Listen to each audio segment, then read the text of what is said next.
Welcome back, everyone, to the TCS Ladder League recap. This is the last portion recap. It's officially I'm combining week 7 and 8. As you can see, those matches have already been played on the screen if you haven't been keeping up. But we're combining both week 7 and 8 just because there's 3 matches. But I want to go beyond that because I'm gonna kind of take you through a little bit of stats that have happened so far in this tournament, and then as well as our top 8 preview, which I think I want to spend the bulk of the time on the top 8 preview, my predictions. How do I think it's going to go down? Maybe look back at some past tournaments. Maybe look at some trends there. But either way, let's get started here about our matches in week 7 and week 8. I'll just start off by saying that week 7 was boring. That there was nothing interesting about week 7. Thankfully, it set up for a very entertaining week 8 matchup. But this was just one of those off weeks where I'll start here at the bottom. The elimination match between Hamster, Laser, and Revelo was, it was hype to see DeHamster Laser again in an elimination match, but the hype immediately died in pod race as Laser missed pod fraud and had to restart, and Revelo missed pod fraud twice, 3 times maybe, and it was an absolute disaster off the start. By the way, at the end, it wouldn't have mattered considering the time gaps. However, of course, the race is going to shape out a little bit differently if Laser hits pod fraud. But that aside, a very good race. DeHamster gets a 225.27, and that's for sure going to be a time that's going to lock you into the top 8. If you're able to get a 225.27 every week, you're going to at worst get the 8 seed, So that's a very solid time from Hamster, and he's able to get by Laser and Revelo, which, by the way, shout outs to these two because I'll go over their tournaments real quick. Laser, unfortunately, kind of got, I don't want to say screwed, but he was in a bad position because he ended up here in the top rung, instead he could have had a match against Revelo, and then he would take Harasmi's spot if that was the case. But can't do anything about that. This is how the ladder is. There are some parts that how it works out, you're gonna get a harder matchup versus an easier matchup. It's just how the ladder works, unfortunately. So Laser got a little unfortunate there. Had to play in this tough elimination match against the Hamster, which I believe was the rubber match between them this tournament. It was 2-2 between them, and Hamster breaks the deadlock. It goes 3-2 to survive in week 7, which, by the way, that was the only time someone in the bottom rung has won twice in a row. Revelo goes out, but it's not a surprise, but he was basically free rolling at this point because he has made it significantly further than I don't know if he thought he was going to get further than this, but significantly further than I thought he was going to go. Very good tournament from Revy. He, unfortunately bows out here in week 7, but I'm sure he is very happy with his performance. I think, definitely outperformed his original expectations. And then rung 1, Jared EJP Man Harasmi. This was about literally as standard as a race as you could ever get. I was on commentary for this one, and Harasmi had a terrible opening. By the way, it was the streams were flipped between EJP and Harasmi, so we were like, Harasmi's keeping it really close here. You could win this, and then it turned out Harasmi was the other stream who was 2 minutes behind. Apparently he thought that was pretty funny. I was laughing, which is fair enough. Once he went down in this race, he knew he wasn't going to beat Jared, so I think he kind of just, relaxed, just finished out the run as best he could. EJP Man kind of kept it close for a little bit, but eventually Jared pulled away and there was just no catching him. Jared puts on a pretty good performance, 224.58. Once again, I don't know if that time's going to be good enough for top 8. I'll get to that in a minute when we talk about the preview for top 8, but definitely solid enough against EJP Man Harasmi to win and get the 7 seed. No real shock there. Second and third didn't even matter because EJP Man Harasmi are both locked into next week. So this was about the most boring race. It was just the most standard thing you'd ever fucking see.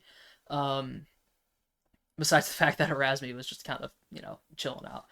And then week 8 set up a great finale match of our ladder between EJP Man to Hamster Harasmi. And yes, going in, Harasmi, I talked to him about his chances, and he said he's going to have to get to a really high level, almost 224 PV level for the match, which I didn't think was quite true. Obviously, it wasn't true in the final time, but he said he needed to have a big improvement, a big run to make a leap.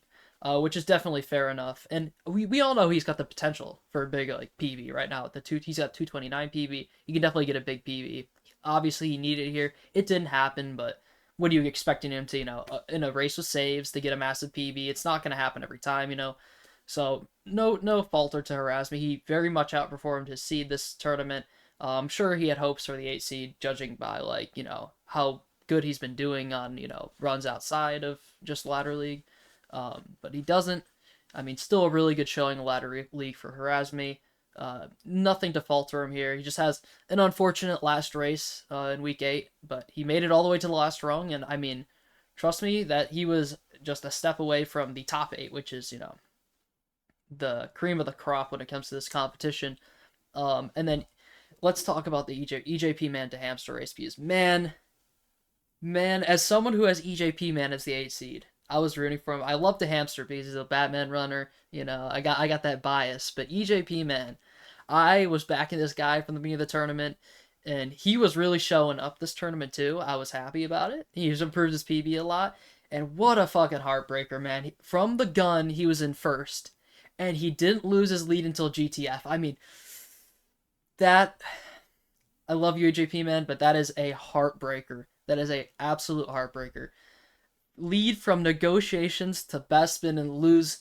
Oh, I mean, there was definitely times where I thought Hamster was gonna take the lead, where it was like Jumlin had a moment. There was a moment in 6. There was a moment, I think, in early 5. I don't even remember. No, not early 5. But there was like a couple of moments where it was like Hamster was catching up. I specifically remember Jumlin, and then he had a disaster in Princess, which put him way behind again. And then there was a moment in Chancellor, I believe. I could be wrong in that, but there was moments where I thought Hamster was going to catch up. It was like right after he did MVE or something and missed Chancellor super jump. But that's besides the point. EJP Man still held the lead and puts up a 2:27.20, by the way, which is like extremely close to his best tournament time, which I believe 2:26 somewhere. If 2:26.56. If he hits Dooku skip, I hate to bring it to that, but what a heartbreaker. I feel for you, JP man. I feel for you. You did a great job this tournament. Once again, he played even with his seed, so it's not like this is like completely like EJP man did terrible. No. This was like, that obviously his goal is to make the next step up to make the top 8, and you can see his name is here 1, 2, 3, 4 times in a row. He had 4 opportunities. Obviously, the first 3 were pretty tricky opportunities because they were against the top, any people who were in the top 7. But this last week was the big opportunity, and it was such a heartbreaker. But shout outs to the Hamster. He's making it to the top 8. Once again, I'm trying to think of a seed. We can go check in a second. But he was one of I would say he was a guy who people talked about making the 8 seed, but he wasn't a guy who was like ahead, like a front runner. It was Jablaki and EJP man, I think, were the clear 2 picks for the 8 seed. But the Hamster really, throughout this tournament, like, I mean, his PB's a low 224 now. Like, ignoring everything else, his PB's low 224. He's up there, But he's really made a journey this tournament. I'm glad to see such an improvement out of just one runner, Everyone improved this tournament. We can go to the participants page. I don't know if this is completely updated, but look how many people have PB'd. All the oranges, the people who have PB'd this tournament. So all the improvement throughout this tournament has been amazing. So many people PBing. There's a stat somewhere. I don't think it's up here now, but like the difference of PB from the beginning of the tournament to the end of the tournament. I think Hamster, even though he might not have the biggest PB jump from the beginning of the tournament to the end of the tournament, I think skill-wise, that is the biggest jump of the tournament. Maybe you can make arguments elsewhere. But for now, I'd say that is like, and maybe still like, sorry. Oh, that's not. Okay, we'll look at that stuff in a minute. But anyways, yeah, super impressive by the Hamster, and he's gonna have a shot in the top 8, which I don't even think he was in any of the Batman tournaments. I'm trying to think. I don't think he was. No, he was part of the bingo tournament. I don't even remember how he got out in that one, but his third tournament, he won the Hobbit tournament. Jeez, I'm a little lost, but Hamster's gonna have a chance the first time in a TCS tournament in the top 8, which is awesome for him. At this point, I'm sure Hamster PC's playing Zach. It's like anything from here and out is just bonus, Anything, like he can lose the first round and go happy if he has a decent run and loses. Like, right, you're in the top 8, you can put up a phenomenal run and still lose. Like, it's very, very possible now. But anything's a bonus for the Hamster now. And once again, EJP man, a great tournament from him. A tragic loss there. Would love to see him in the top 8. But he unfortunately goes out ninth. A very, very hard fought tournament for BJP, man. Shoutouts to him. I hope he keeps going for better PBs because clearly, clearly he has the potential to be that next guy to cross the gap from, to top 7, I'll even say, because Hamster's right there. And obviously, this is completely ignoring the people like Bricko and Bacon, who are also in that gap and Seed, but they're just not running at the moment. But let me stop getting off topic because I'm going to go too long. Let's get a look at some stats here. I would show you this sheet, but it's a little outdated. At some point, I'll link this maybe. It's a very interesting sheet. You can see stats from every tournament, and then everyone's overall record. By the way, look at that, folks. Okay, I'm gonna stop with that bullshit. But this was what I've been alluding to this whole time. This graph right here. This is the delta to their initial seeding, what their placement was. So you can see all the way down. Everyone in the green here can be, thank core competence for that one. But still, you can see some major jumps. What is it? How many is this? 5, 6 people finished 3 seeds higher than their initial seeding. And I believe the Hamster, if I'm doing the math right, he's the 10 here. Who's the 12 seed? What? Oh, it was a core. It was core. I couldn't see. So far down, I can't see. But anyways, yeah. So DeHamster at minimum is going to be 2 seeds ahead. Might be 3. By the way, we're determining 5th through 8th, just simply by the time in the first round. But no one's playing for oh, I want to get 5th place. You want to move on to the semifinal. That's a separate discussion though. But as you can see, 6 people, 3 seed jumps above. Phantom was impressive. Rafa was impressive. Nolan, remember, these are the guys who really impressed this tournament. You can see Twice Light, Revy, Harazmi. Those are the biggest jumps. Although, you can't disregard a lot of these other people who impressed. Appleman did impress, but he did go out immediately. But he did impress for a moment there. I think Zoda was a standard to his seed. I'm trying to think. Charizite and Flup both were very impressive this tournament. Both finished 1 above, mainly due to core, but both of them very impressive. Obviously, Charizite didn't even get to play his last match, so we don't know what would happen. Garrison played pretty well. Once again, even if you're playing up to your seed, you're still playing well because it's tough competition. Jablakey obviously with the heartbreaker in Bespin, and then it causes him kind of the tumble into the bottom rung, and then loses an extremely close match against Hamster. By the way, Hamster could have been out 2 weeks ago to Jablakey. It could have very well happened. Well, now 3 weeks ago. But he has squeezed by. He's done the job. He's in the top 8. And I want to go over this in a second, go over predictions, but I wanted to go over... Well, do I want to look at this first? I was going to go over some past tournaments just to get a scope of the overall top 8 here and how it's kind of... Because Season 1, right? This was really like a 3-horse race. It was me, Justin, and Led were realistically the people who could have won this tournament. T-Fresh was super out of practice. He had the 2 seed because his PB was a little bit better than mine before the tournament. I don't want to go too deep in depth here to make my point, but essentially it was a 3-horse race. I won in a close one against Justin. I think everyone knows Season 1 stuff. Season 2, a 3-horse race is an argument between me, Ginger, and Pickle. Evan started improving a lot towards the end of the tournament, so... but once again, these are all double elimination. Double elimination, double elimination. Season 3 was a 4-horse race. I think there's no arguing that between me, Evan, Justin, and Zach. And they're all double elimination, so it's I wouldn't... If it was single elimination, I wouldn't have won this tournament. The other ones were won immediately in the grand finals. But the whole point that I'm trying to make is, these past tournaments have had, 2, 3, 4 guys maybe who can win it. But when I look at the final bracket here, I see literally maybe not Hamster. He can still go far, trust me. I'll get to that in a second. I still think Hamster can go far. But I think anyone can win the tournament. Maybe outside of a very long shot Hamster. I think anyone can win this tournament. It's 3 matches. It's a 1v1. So if your opponent just fucks up completely, you can just get a free win, It's not...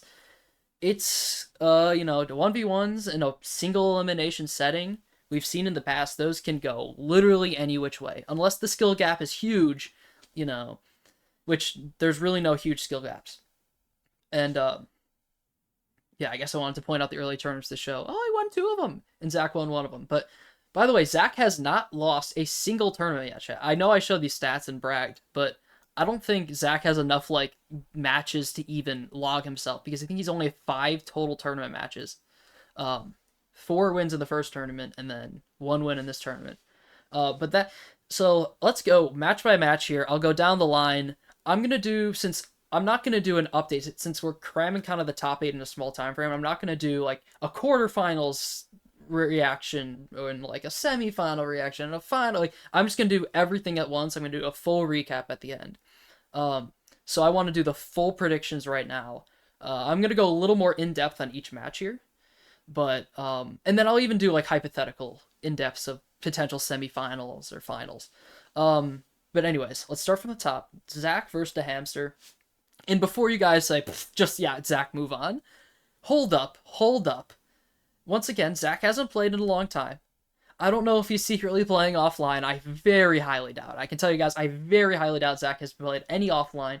I don't know if he's going to touch the game until it's time for the race. Probably not going to touch the game. Once again, he lied about that before the tournament, but I don't think so this time. So, once again, someone who's completely rusty, you could see Zach have a bit of an iffy run, and we've seen to Hamster, like, his PV's a 224 now. If he puts something close to his PV and Zach has a couple big disasters here and there, that could sway the way to Hamster. Obviously, Zach is still the big favorite here, right? Because we've seen him come off of no resets where he's completely rusty and just put together a 222, Probably still the most consistent runner in this game, by far. I mean, by a fucking mile. If you've seen his Summer Best, he's missing a ton of shit. He would still, like, if he kept playing, he'd be the best runner. By a mile, in my opinion, right now. Um, but that's not the argument I'm trying to make now. He's still rusty. Anything can happen in this match. I'm gonna personally take Zach here, but I would say maybe 10 to 15% chance to Hamster can sneak this one. And who knows, maybe there's a chance Zach throws because he doesn't want to play or something. And by the way, not to get like sentimental or anything, like a little sad, but these could be the last TCS runs we ever see Zach do. I'm just saying. So really, even if he's playing like a Hamster, tune into the match because like he said, he might not ever be back. I'll take. Trust me. There's been some interesting retirements. Jared, nothing. Okay. But I truly think that this one could be like, it could be the end for Zach. Seeing him play TCS at least for a long time. So, could be potentially Zach's last TCS run. So definitely tune into his matches. I think we'll see him win the first one, but once again, he's gonna have a tough matchup in the second round. So I mean, any of these could be his last TCS run. So definitely tune in. A little sentimental about that. I'm gonna take Zach here. Zach he hasn't lost a tournament match ever. I don't know how much prep he's done in the past before those tournament matches, to be fair, but this time he's gonna be a little underprepared. But I still believe that he'll be able to pull it off. The hamster's gonna have to pull out like a minute or 2 minute PV, I believe, if he wants to beat Zach, unless Zach has some disasters, which definitely possible. Now the next matchup. This is an exciting one. Myself versus Evan. This is going to be a great match. Before I jump into my predictions on it, I'm going to the wrong season 3, man. These were the best 2 times of the whole tournament. If you guys can barely see it, but I lost by 9 seconds. I golded Bespin. We were going to Bespin near even. I golded. He CG'd, so still thinking about that race because I wonder where I could have gone that tournament. Maybe won 3 in a row. But yeah, still thinking about that. It's gonna be the rematch, and Evan's probably thinking about that stock lock he had and allowed me to promote early and laterally too. This is gonna be a great match. Once again, I think Evan's gonna be the betting favorite here. PB wise, Sob wise, he's got the edge there. But once again, it's a top 8 race 1v1. I think obviously tournament experience helps here. Evan, I'm not gonna say Evan's inexperienced because he's very experienced in tournaments and races. I've won 2 tournaments in the past, so I'd say that's pretty good experience. I don't know if that's gonna be a difference, like a big difference maker, but I think it'll help. normally, if I had to just give you my unbiased opinion, I'm picking Evan, right? I'm gonna pick Evan because I've seen him just do some nasty no resets. Um, I'm definitely like, I think my skill, like, if you, for myself, I'll take my skill at the beginning of Ladder League. I think no reset wise was a little iffy and inconsistent. 225, 226, 227. I think since I got that 222, I've done a lot of like offline stuff since my controller's been bad, my internet's been bad. I think I should be good for this match. I haven't been doing too much streaming of matches lately, but I've still been playing a bit, trying to get the new Endor skip down. But I would say my skill level since I got that 222 is shifted. Like I should be getting 224s or better on no reset. Should. But once again, a 224 is probably not going to be enough to beat Mr. Roadhouse here. I'm gonna have to put up something probably a 223, like S level or better, because Evan has proven in just on his streams, in tournaments, in a no reset format, he is a tough man to beat. Personally, in my opinion, I think he's the favorite to win the tournament right now. I'll get more into that in a second, but I think Evan might be the favorite to win the tournament. My unbiased opinion is picking Evan. I'm gonna say myself because I'm biased. I mean, come on, everyone wants to pick themselves anyways if they're predicting. Um, Obviously, I'm not gonna throw for prediction points. I'm very far behind in that. So, yeah, I'm gonna pick myself because I'm biased. But if I had to make my unbiased pick, I'll take Evan because I think he's the best player remaining in this tournament right now. Anyways, moving on. I've been saying matches of the week in the past. I didn't say a Bozo race of the week. It was definitely the Laser, the Hamster Revy one was the Bozo. Okay, moving on. This is the match of the week for sure. Frost and Justin. This is gonna be a fucking insane match. Like when I tell you Justin, I mean he has record now, right? I feel like it's like I fell asleep. I didn't see his run. He woke posted a picture of like a 3-second record. Said no one really is like completely talked about that, but he's got record right now. Obviously Frost is so close. He's been improving so fast. This is going to be a great match. I don't know what we're going to see because hasn't played since week 3, so we haven't really seen him in the race format in a while. Justin's been solid. Hasn't been phenomenal, but he's been solid. But both of them have improved a lot offline.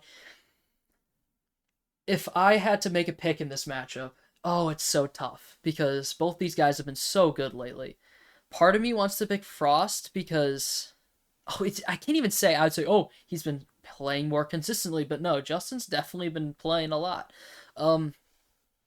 It's really going to come down to how you're feeling on the day between these two. I mean, a lot of these races are going to come down to that. I'm going to take Justin in a very close race. I'm going to give the edge based on, this tournament experience. We've seen him go deep in tournaments before. In my opinion, I think it would be a surprise to see Justin go out so soon. I think it'd be a surprise to see him go out in round 1 of the top 8. I'm going to take Justin here. I mean, the margins are so close on this race. Give me Justin just by a hair. I think Justin has been in this sort of situation before in a tournament, no reset, where he's not gonna have any nerves. Frost, this is a little bit new for him. Even though I think Frost isn't affected by the nerves, I think there'll just be a little bit. This match is a very big match. It's against the world record holder right now. Big match, and I think Justin slightly wins this one. It's going to be a great, great match, though, no matter what. If Frost wins, I mean, I would not be surprised. It's going to be a good match. I'm going to take Justin very slightly. I think he'll be the slight betting favorite as well. I'm going to take Vegas on that one. Anyways, Ginger versus Jared, which this one's interesting because Jared is going to be your favorite here because Ginger hasn't played at all. And once again, like with Zach, he's good. He's one of the most consistent runners at the game, but once again, he hasn't played in months. He hasn't played since week 2. I don't think he will play until his match. Maybe once, but even if he plays once, how much is that going to really affect it? So I think the betting favorite here is Jared.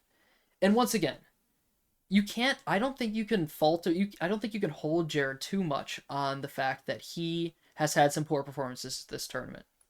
Because this is, you wipe your slate clean here in the top 8. Anything you've done in the rounds before does not matter.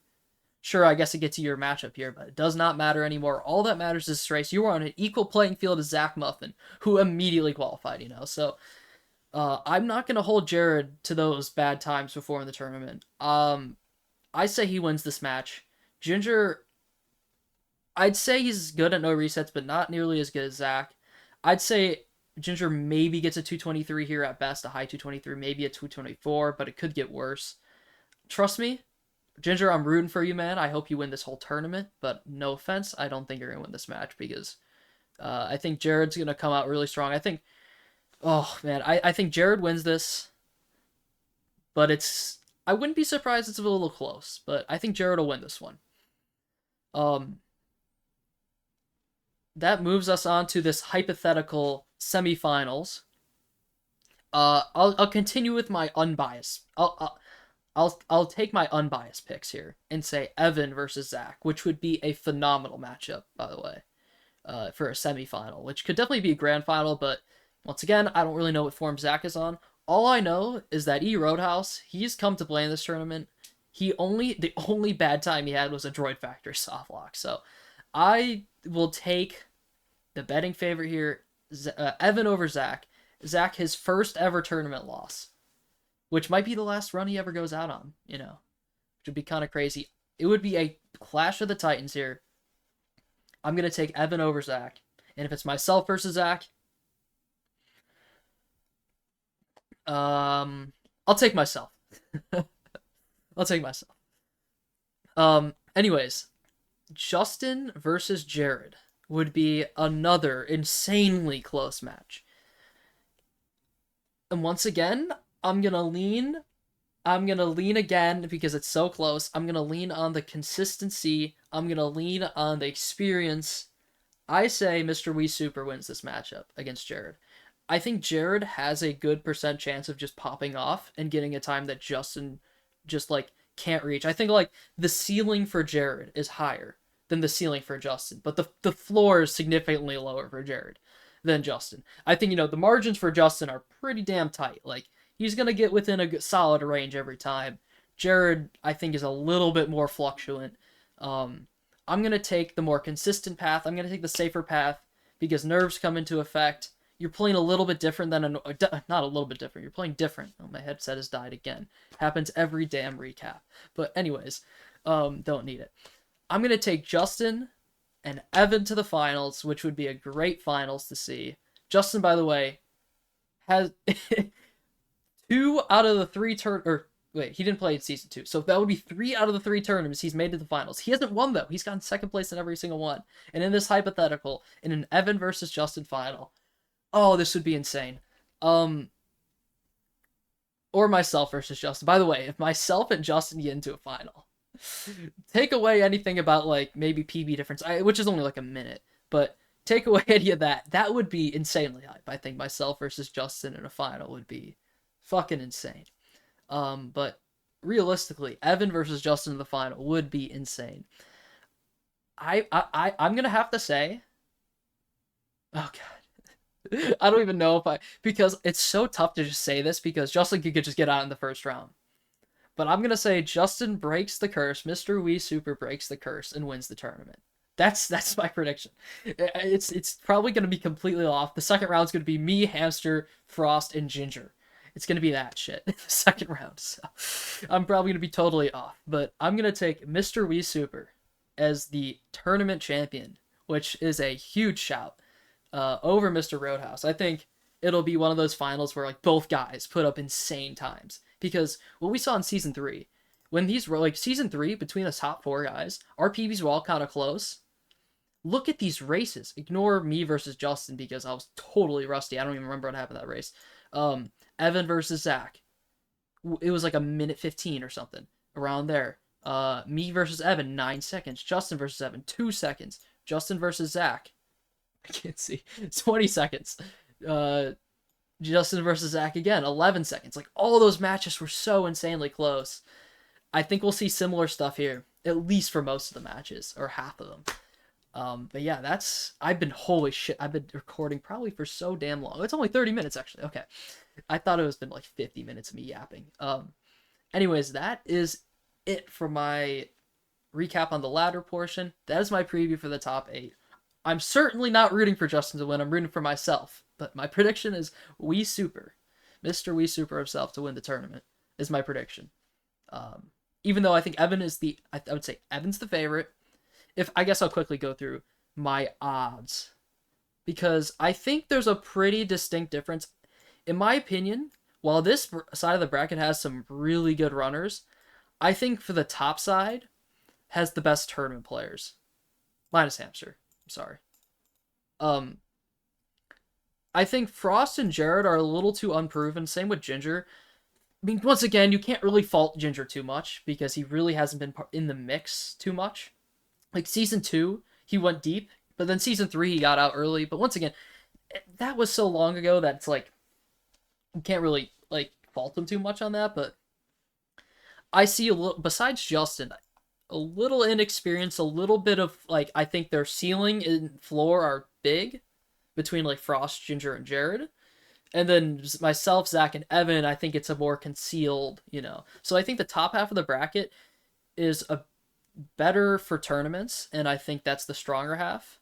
So I would say that. Anyways, this is trying to tell me odds. I'd say Evan's still the favorite, but I would literally say Zach might be the second favorite behind Evan, like a very close second favorite.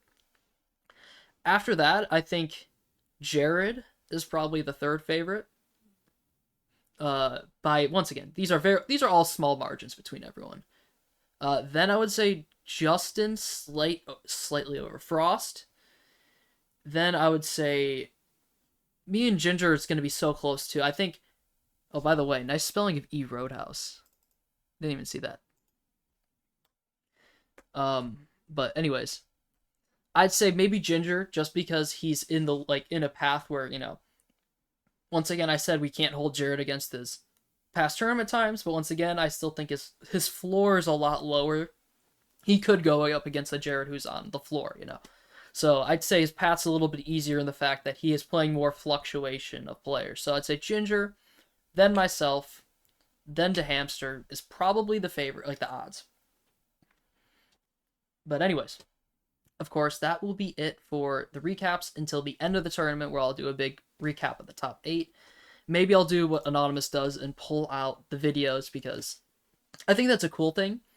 I think, though, I guess this is my own feedback to Anonymous. I think sometimes it can get a little bit too, there was one of them, I think week 6 or something, or week 5, where it was just, too much while watching the races. I think it's a cool idea, and I probably should have done it. But I think it was a little too much. But anyways, I still think it's a really cool idea. These Anonymous kind of, let levels play in their entirety, which I think might be a little too much. But still, I mean, I still watched it through, but I don't know about other people. Anyways, yeah, shoutouts to Anonymous. He should come out with his next video soon as well. That's going to be it for now. I will see you guys on the other side when it says Senor is the tournament champion. By the way, if I win the tournament, 100 CSGO cases on stream. 100. Come on. You guys should just all throw and let me win at this point, because wouldn't that be so hype? I would give away, I promise. Okay. In the 100 cases, if I would give away 95 of the 100 items, I'll give away. But the caveat is I'm going to keep the 5 most expensive, because come on, guys. 500 cases, I want to take some money. I want to get at least 10% of the money back, which I'll give away 95 of the cheapest items. I mean, if I pull really good shit, then I mean, that's practically I get fucking 20 viewers, man. You guys would be loading up on a bunch of free weapons. Anyways, so everyone throw so they can get some free weapons in CS:GO when I open 100 cases. Anyways, I'll see you guys at the end of the tournament. This is going to be a great, great finale. Everyone tune in. It's going to be after Legothon, which is this weekend. That's going to be, oh god, I'm trying to think of the dates off the top of my head. The 12th, the 13th, and the 14th. And then after the 14th, it's go on the final bracket. So we'll probably be done with the final bracket by the 25th, maybe? I don't know. We'll see. I know Zach said 10 days. Take that with a grain of salt, because usually our initial estimate's always a little bit longer, so maybe 15 days. Within 15 days of it starting, I say we finish. So it's going to come up hot. We'll see you guys when the tournament finishes for my final recap. hopefully I'll be talking about all my amazing wins. All right, I will see you guys then.